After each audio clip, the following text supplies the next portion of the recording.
our engineering student experience at Rensselaer session for today, Saturday, February 27th. Thank you for joining us. My name is Greg Marcoux. I'm one of the assistant directors of admission. If you've been in any of the previous engineering sessions over the last week or so, you'll probably have seen my face before, but I'd like to welcome you to this great session that we're having today with our our current engineering students. Just a couple housekeeping notes. If you have any questions, please feel to submit them in the chat. There will not be a question and answer session in this session. We're going to have our students present, and then we're going to use our breakout rooms to really get into the nitty gritty. So if you have any general questions, feel free to ask them here. I'll answer them in the chat. But if you have particular questions about the majors that you're interested in, make sure you're attending those question and answer sessions after this initial presentation, and those links are going to be in your confirmation email as well. If you have any questions and you do submit them, you're not going to automatically populate in the chat as it is a moderated chat, so we're going to try to answer one question at a time just to keep it a little less confusing. If you do have any connection issues throughout the session, strongly recommend that you use Google Chrome or Firefox as your browser, and then if you're having any issues, refreshing your screen solves about 99% of them. So, but welcome, and we'll get started here, and I'll welcome our first student, Sue, who will talk about aeronautical engineering.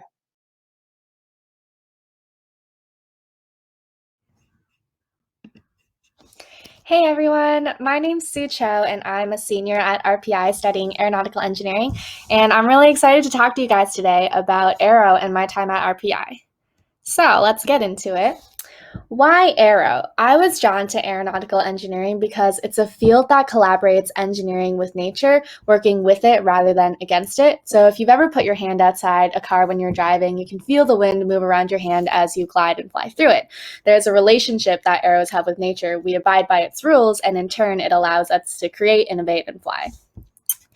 As for the curriculum here at RPI, you're first going to start your first couple years just setting the foundation of your education with core engineering courses such as Introduction to Engineering Analysis, Strengths of Materials, and that's going to be alongside other engineering majors. And as the years go on, you'll become more specialized in your studies as you take your foundational knowledge and skills and apply them to aerostructures, aerodynamics, propulsion systems.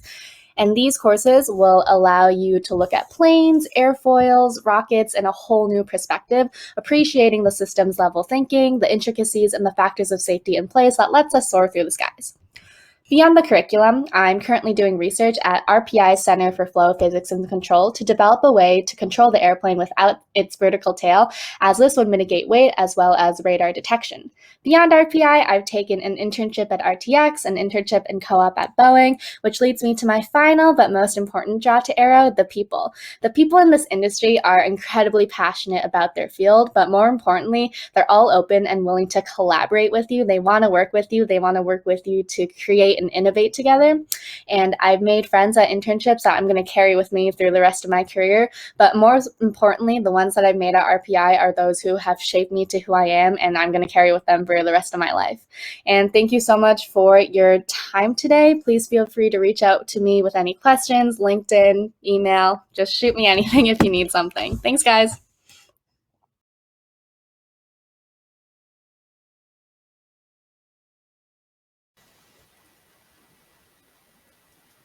Hello everyone. So next I'm going to be talking about biomedical engineering and my experience at RPI. So a little about me. I am a current sophomore. I come from Foxborough, Massachusetts, home of the New England Patriots. I play hockey and I also do fencing here at RPI. So that's a little bit about me. So why I chose biomedical engineering? So like many of you, if you're looking at RPI, you probably really enjoyed the math and sciences during your time in high school. And specifically when I took physics sophomore year, it definitely stood out to me as something I wanted to do and kind of focus on into the future. And then I don't really have a specific story here. I think I probably just watched like a YouTube video that got me interested in prosthetics and ran with it. So I got this interest in orthopedic biomechanics specifically, and bioengineering kind of has, or biomedical engineering has that option here. So it seemed like a great choice. Why do I enjoy the curriculum? Well, for one, I like the labs. I've done like 4 or 5 lab classes already, I think, despite only being a sophomore. So plenty of hands-on experience. And then, as stated before, physics, specifically mechanics, is just like really interesting to me, something that I really enjoy doing. So definitely something, if it's of interest to you, I think biomedical engineering would be a great choice. And a fun experience that I've had at RPI, last spring semester, I was in this class, engineering processes. Then basically in the machine shop, we created this little like cannon, or we had the choice of a train from like aluminum kind of parts. And you can see like the finished product on the left there. And if you have any questions for me specifically about biomedical engineering, there's my email. And thank you all.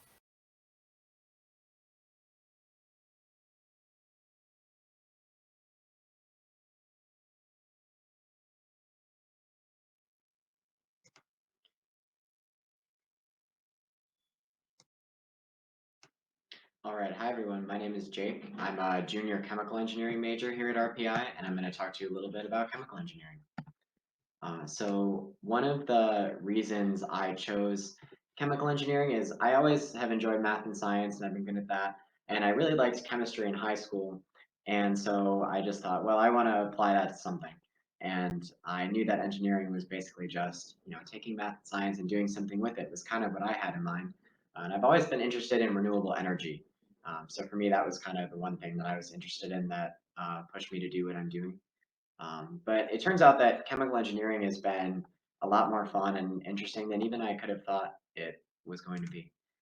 So what do I enjoy about the curriculum? It's a lot about problem solving and teamwork, as I'm sure any of the other engineers would tell you. But I found that in college, I've enjoyed my engineering classes a lot more than my chemistry classes, which I'll kind of talk about on the next slide too.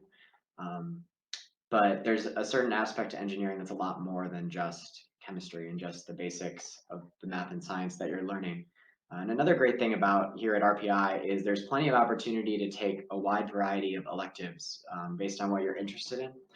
Like with chemical engineering, it's kind of hard to do a dual major since there's a lot of specific classes to the major. But I've taken economics courses. I'm taking a like sociology course this semester. I've taken several music classes that kind of all combine different things that I'm interested in. So there's plenty of opportunity for that here as well. So one fun academic experience, one of our engineering classes, which is called Triple E, Energy, Entropy, and Equilibrium, which is basically the thermodynamics class for chemical engineers. That's probably my favorite project I've done so far in college. What I have pictured here is called a heat exchanger. And basically what it does is it's a kind of big piece of chemical process equipment, and you have something hot going in one end and something cool going in one end, and you want to either get the cold thing hot or the hot thing cold is generally the goal of that. So we spent about a month kind of with a design project around this piece of equipment. And that's kind of what I mean when I say that engineering is a lot more than just the chemistry, and it's a lot of working in teams. Is I worked in a group of 4, and we had, like I said, we spent about a month solving this like kind of complex problem and taking the chemistry that we had learned and applying it to this. And it was kind of fun. At the end of it, the winning team got a little benzene ring trophy because it was the benzene was the material we were trying to heat up using this piece of equipment in the project. And just another takeaway from that is when you get into your upper level classes, the professors are really willing to help you out. Like I remember for this project, one professor would just sit in the lounge in our building and just talk to us for a couple hours after class when we were working on this project. So that's a little bit about my experience as a chemical engineer. And so if you want to learn more, I'll be in the breakout session along with another chemical engineer, so you can ask us anything you want to.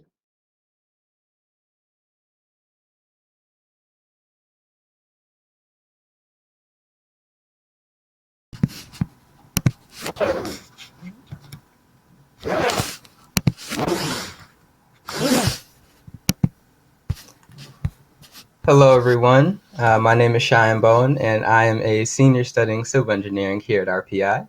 And today I will be talking about civil and environmental engineering at RPI. So to begin, here is the civil structural engineering curriculum. So as you can see, on this curriculum, you'll be taking a lot of intro math and science classes in your first year and a half, but in your second year, the second semester, is when you take your first real civil engineering courses. You'll take Intro to Transportation, Geotechnical Engineering, Structural and Environmental Engineering. And these will give you a first taste of all these different concentrations. And then as you move along into your next 2 to 3 years, you will go into more design electives and technical electives in whatever specific engineering you choose. And then here is the environmental engineering curriculum. So it is similar to the civil engineering curriculum. However, as you can see, there are a lot more science classes. So you have organic chemistry, you might take physics, or you may take biology classes. And again, for the technical electives, you can see that there are some chemical engineering classes. You also have earth science classes that you can potentially take. So there's a lot more science classes. So why did I choose to study civil and structural engineering? Well, first, it's because I also enjoyed math and science classes and excelled in them in high school. But more importantly, I wanted to choose a career where I could have a positive impact on individuals. And I believe that civil engineering was the field of engineering where I could do that the most, because no matter where people are or what walks of life they have, everyone can benefit from infrastructure, having shelters and having roadways and things like that. So I thought that could have the biggest impact on people. And now that I have finished, or I'm almost finished with my time here at RPI, if you ask me the same question again, I would say that why study civil structure engineering is because you get to design some pretty awesome projects. All of these projects here are unique, they are innovative, and they're very complex. And because of that, they require intelligent individuals to design them. And this is just some of the things that civil and structural engineers get to do and design on a daily basis. So it's a very interesting field to me. And if you have any questions, you could talk to me afterwards out in the breakout room. Thank you.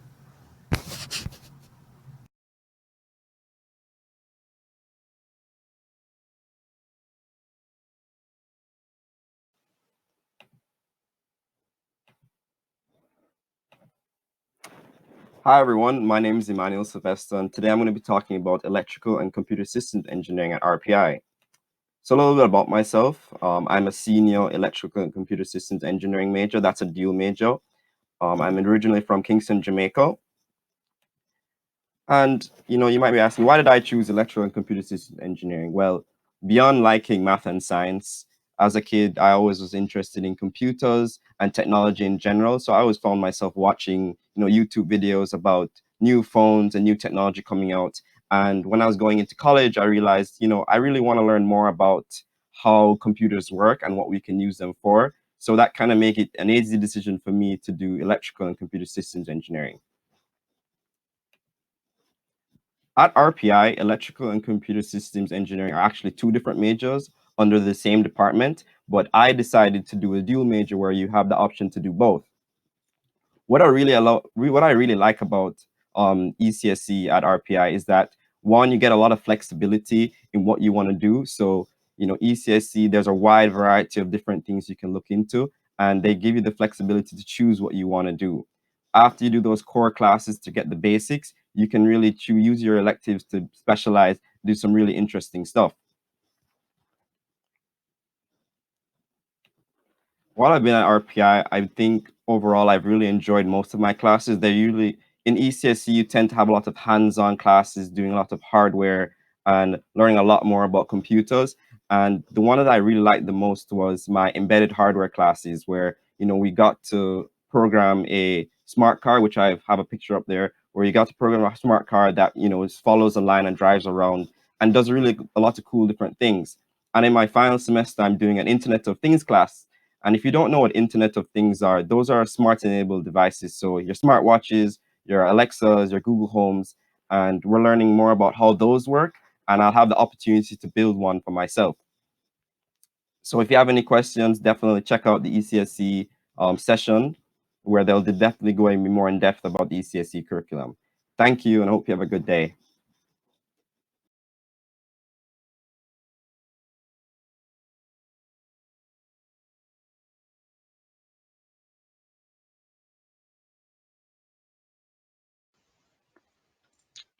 All right, hey everybody. I'm Mitchell Epstein.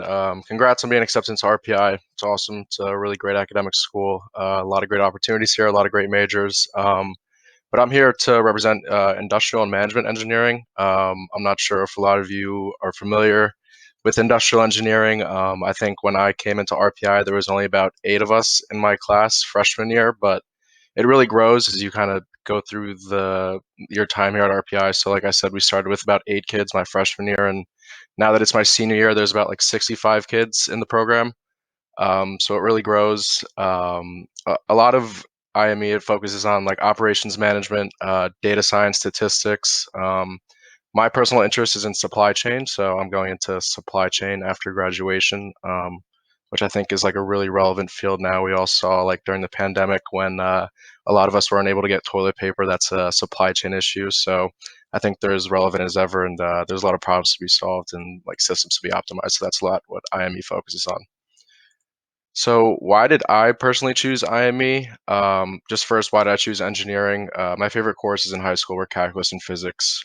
So I kind of knew that I wanted my college curriculum to be focused on this. And kind of when I was like a senior in high school, I kind of knew that a lot of the job market was leaning towards tech. So I thought doing an engineering degree would kind of put me in the best position for the future. And then why did I choose IME specifically? I don't think IME will ever go out of style. There will kind of like always be processes that need continuous improvement. Say for like Amazon, they're always trying to like one up the competition. They're always trying to deliver packages faster than everybody else. I think like 10 years ago, if you can get a package within a week, that was an impressive feat. But obviously, they're always trying to improve. So now you kind of want to get a package in a day, and maybe 10 years from now, the standard might be you need to get a package in an hour. So there are always problems to be solved and things to be improved on. And also for an IME, there's like a wide variety of employment opportunities. Pretty much every like industrial sector needs to employ IMEs. Almost every company that makes a product has a supply chain. So I've done interviews for companies like Pratt and Whitney, like Liberty Mutual Insurance, like for data science opportunities. I'm going to work for Unilever after college, which is the company that owns like Ben and Jerry's ice cream and Dove soap. So a lot of like consumer product goods that need to be moved fast into a lot of places. So there's a lot of employment opportunities for IME. There's a focus on like data science and statistics and their respective applications in the course and like our course curriculum, which I'll go more over in the breakout room after this. And IME, it's not really as hands-on as like the other engineering curriculums. Like I never really like had ambitions of like building like hardware or software or working on like structural stuff in engineering. So that's kind of like why I did IME. It kind of like looks over like the big picture of stuff, and there's just a lot of problems to be solved that a lot of people don't really think about. And then just one fun academic experience that I have. So my friend Anand and I, who's going to join me in the breakout room, we developed this presentation for our engineering ambassadors here at RPI. So we kind of want to spark interest in like high schoolers and middle schoolers about IME and like why it's cool to do industrial engineering and optimization. We both worked with the same professor to make this presentation, and we both also did research with this professor. And yeah, along with the presentation, we created like an interactive hands-on activity, which kind of focuses on optimizing hospital resources. So I thought that was pretty cool and relevant, especially right now with the pandemic. So if you want to learn more about IME, just feel free to join our breakout room. It's a really cool major. Not a lot of people know about it. So if you want to know more, come on down. And again, congrats for being accepted to RPI. So.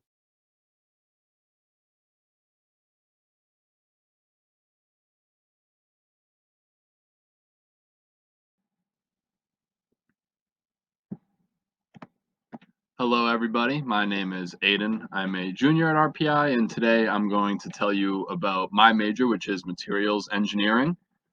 And first, to talk about why I chose materials engineering, it's important to note that I did come in as an undecided engineer because that did weigh a big part in my decision. Where in my first semester, I was had a class where there was a lecture And each lecture was someone from all the engineering departments coming in and just telling you for an hour and a half about their department and why you should consider it and what kind of qualities if an interest you have might apply to their major. And I came in as an undecided engineer, not knowing what I wanted to do. So I wanted something that was versatile. And when I was in the materials engineering lecture, I was reminded, or at least pointed out, that everything around you is some sort of material. Like you see on the slide here, you have the metals, polymers, ceramics, composites, and a lot of times glasses will be included in this general set of materials. And really anything you can think of is one of these materials. Like this vitamin water bottle I have is a plastic, which is a polymer. The screen of my phone is glass. And really you can make an impact in so many ways in so many places just because materials are everywhere. And as someone who wasn't entirely sure at that time what I wanted to do, the idea of being able to have such a broad impact was what really appealed to me, and I chose materials engineering. And if you look at the curriculum, and specifically the courses here on this slide are electives that you get to choose from in the materials engineering curriculum, you can see that after you decide to be a materials engineer, you can choose if you want to specialize in one of these areas or decide what one interests you the most. It's possible to focus on all of them. Like there's classes specifically about glasses and polymers and corrosion, which is going to focus on metals. And if you know what you want to study in a specific type of material, that's great. And if not, you can kind of mix and match and do both and then really try to find a way to have that broad impact, like the same kind of impact that appealed to materials engineering to me to begin with. So it's a really diverse curriculum, a really interesting curriculum. And one of the most interesting things I've done so far as a student was in my material selection class. We were given an assignment where we were told to find anything in the world, whatever we wanted it to be, that is made out of a certain material, and think of a substitute that is better for any reason. It could perform better, it could be better for the environment, it could be cheaper, but find just any sort of substitute, do the research, and make a proposal about a change. And what my group and I did is we looked at Major League Baseballs, which are all covered with leather. And the MLB uses 900,000 baseballs a season. That's a lot. And it's because every single time one of them touches the dirt, they get rid of it. So we wanted to make something that was a little more durable so they would continue to use it throughout a game. And also something that could replace the leather because leather farming isn't the best for the environment. So we did lots of research into all sorts of faux leather to see which one would perform the best because at a major league level in a sport, performance is still going to be key. And even if you have something that's cheaper and better for the environment, if it's not going to perform as well, they're not going to start to use it.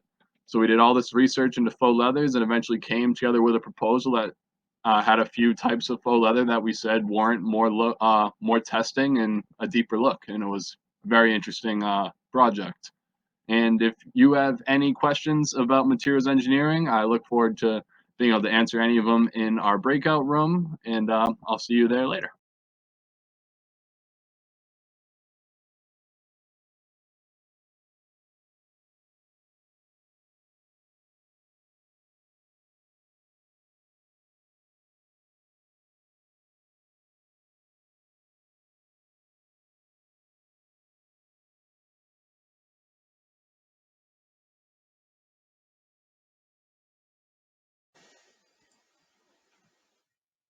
Perfect. Hi, so my name is Matthew Chen. I am a mechanical engineer at RPI, and I'm going to talk to you a little bit about mechanical engineering at RPI and see if it's the right fit for you. Congrats on being accepted, by the way. So mechanical engineers are like the fundamentals of engineering to solve problems. They're like the Swiss Army knife of engineering. They basically touch and kind of do a lot of little things that all of the engineers do. So within the curriculum, you are able to experience like electronics, machining, material science, and structurals. You basically experience every little bit of like civil, electrical, maybe a little bit of environmental, maybe a little bit of materials engineering, and you get to experience every single one of those as a mechanical engineer since you are very versatile in your major.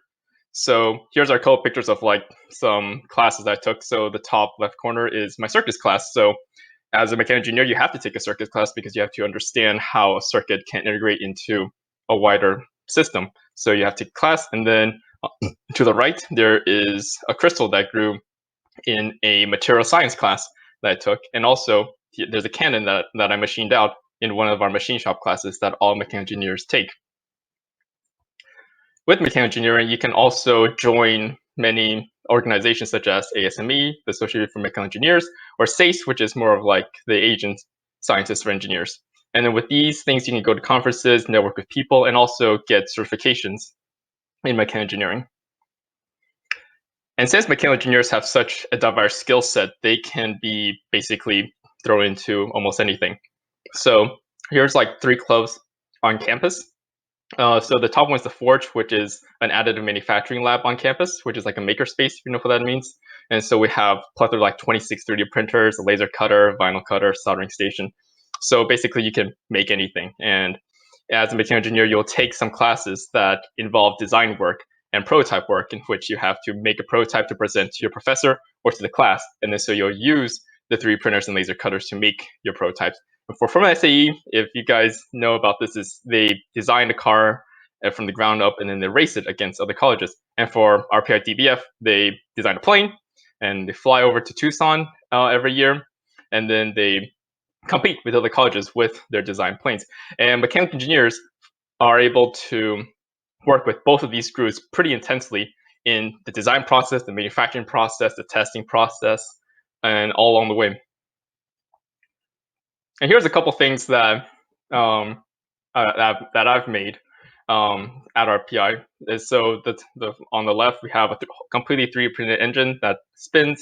There's someone that are able to sketch their laptop with a laser cutter, and a couple of 3D printed items. And through my and through like the ARCH program, I was able to intern at ATI Industrial Automation, which deals with industrial robots and automating them to do processes. So on the bottom right-hand corner, we can see that right now I was running a test on this compliant angle grinder. So the angle grinder is able to like almost like squish and comply, so it just doesn't run into the object completely and with a high force. And then so we're running tests for this company to show them that, hey, our products may be able to help you with your processes. And then so my job on this is to design the fixture that the angle grinder is supposed to go onto and program the robot on the path that it goes onto so it can angle grind to the precision. And a cool thing about working here is that we actually had a little part on the rover that just landed on Mars just like last week. And so we have these force torque sensors that go on the sample catching system that will catch the samples for us to study in the near future, hopefully. That's it. Thanks so much.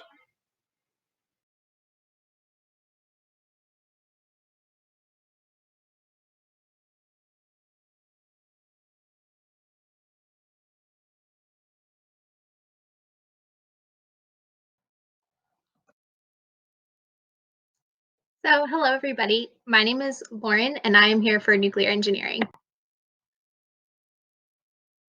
So as I said, I am Lauren King and I am a sophomore who is a dual major in nuclear and mechanical engineering.